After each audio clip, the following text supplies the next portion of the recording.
Good evening and welcome back to another episode of The Longing, where today we will be continuing to read the Iliad by Homer. So, let's get going.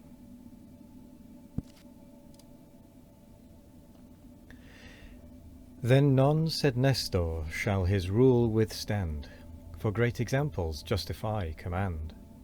With that the venerable warrior rose, the shining greaves his manly legs enclose. His purple mantle golden buckles joined, warm with the softest wool and doubly lined. Then rushing from his tent he snatched in haste his steely lance that lightened as he passed. Oh, breathed something into my throat there. The camp he traversed through the sleeping crowd, stopped at Ulysses' tent and called aloud. Ulysses, sudden as the voice was sent, awakes, starts up, and issues from his tent. What new distress, what sudden cause of fright, thus leads you wandering in the silent night? O prudent chief, the Pylian sage replied, wise as thou art, be now thy wisdom tried. Whatever means of safety can be sought, whatever counsels can inspire our thought, whatever methods or to fly or fight, all depend on this important night. He heard, returned, and took his painted shield, then joined the chiefs and followed through the field. Without his tent bold Diomed they found, all sheathed in arms, his brave companions round. Each sunk in sleep extended on the field, his head reclining on his bossy shield. A wood of spears stood by that fixed upright, shot from their flashing points a quivering light. A bull's black hide composed the hero's bed, a splendid carpet rolled beneath his head. Then with his foot old Nestor gently shakes the slumbering chief, and in these words awakes. Rise, son of Tydeus, to the brave and strong. Rest seems inglorious, and the night too long. But sleep'st thou now, when from yon hill the foe hangs o'er the fleet, and shades our walls below? At this soft slumber from his eyelids fled. The warrior saw the hoary chief, and said, wondrous old man, whose soul no respite knows, though years and honours bid thee speak repose. Let younger Greeks our sleeping warriors wake. Ill fits thy age these toils to undertake. My friend, he answered, generous is thy care. These toils my subjects and my sons might bear. Their loyal thoughts and pious love conspire to ease a sovereign and relieve a sire. But now the last despair surrounds our host. No hour must pass, no moment must be lost. Each single Greek in this conclusive strife stands on the sharpest edge of death or life. Yet if my years thy kind regard engage, employ thy youth as I employ my age.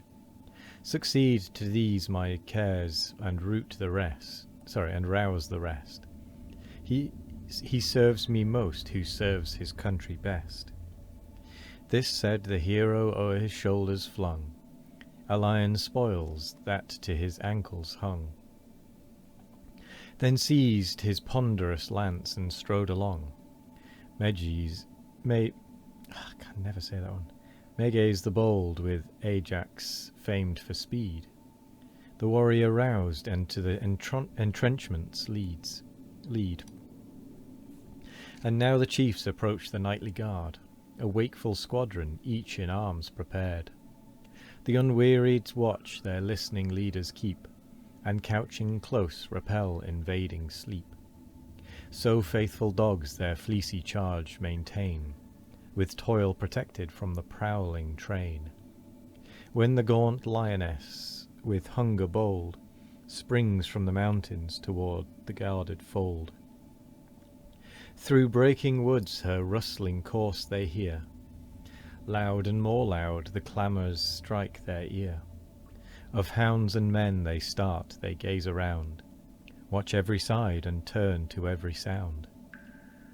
Thus watched the Grecians cautious of surprise. Each voice, each motion drew their ears and eyes. Each step of passing feet increased the affright, and hostile Troy was ever full in sight. Nestor with joy the wakeful band surveyed, and thus accosted through the gloomy shade. "'Tis well, my sons, your nightly cares employ, else must our host become the scorn of Troy.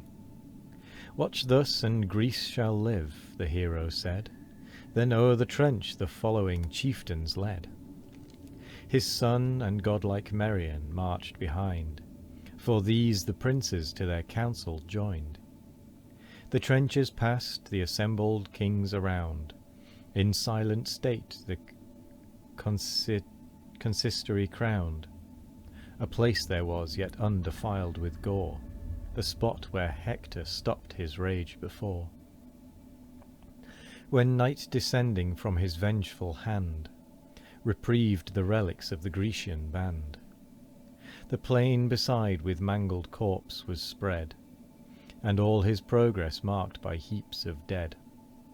There sat the mournful kings when Neleus's son, the council opening in these words begun. "Is there," said he, "a chief so greatly brave, his life to hazard and his country save? Lives there a man who singly dares to go to yonder camp or seize some straggling foe? Or favoured by the night approach so near, their speech, their counsels and designs to hear? If to besiege our navies they prepare, or Troy once more must be the seat of war. This could he learn and to our peers recite, and pass unharmed the dangers of the night. What fame were his through all succeeding days, while Phoebus shines or men have tongues to praise. What gifts his grateful country would bestow, what must not Greece to her deliverer owe? A sable ewe each leader should provide, with each a sable lambkin by her side. At every rite his share should be increased, and his the foremost honours of the feast. Fear held them mute, alone, untaught to fear. Tydides spoke, "The man you seek is here. Through yon black camps to bend my dangerous ways, some god within commands, and I obey.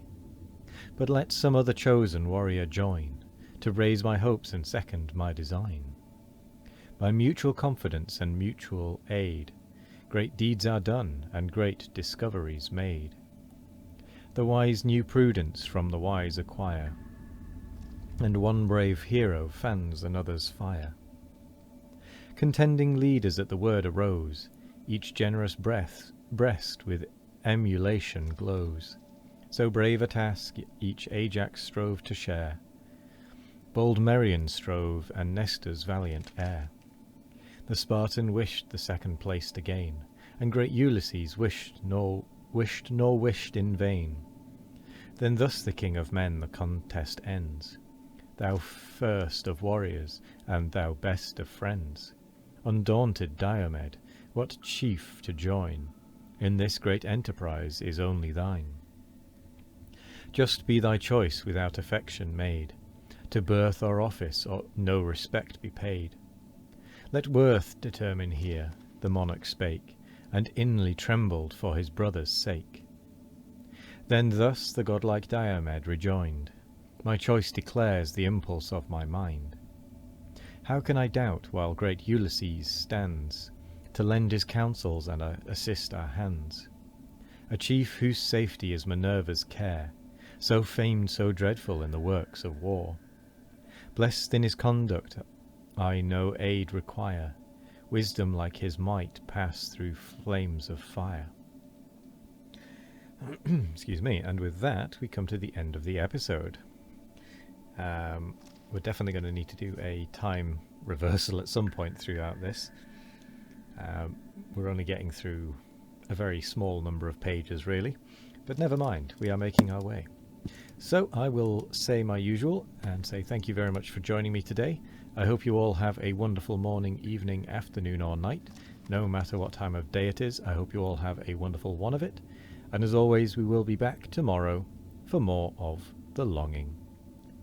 Goodbye.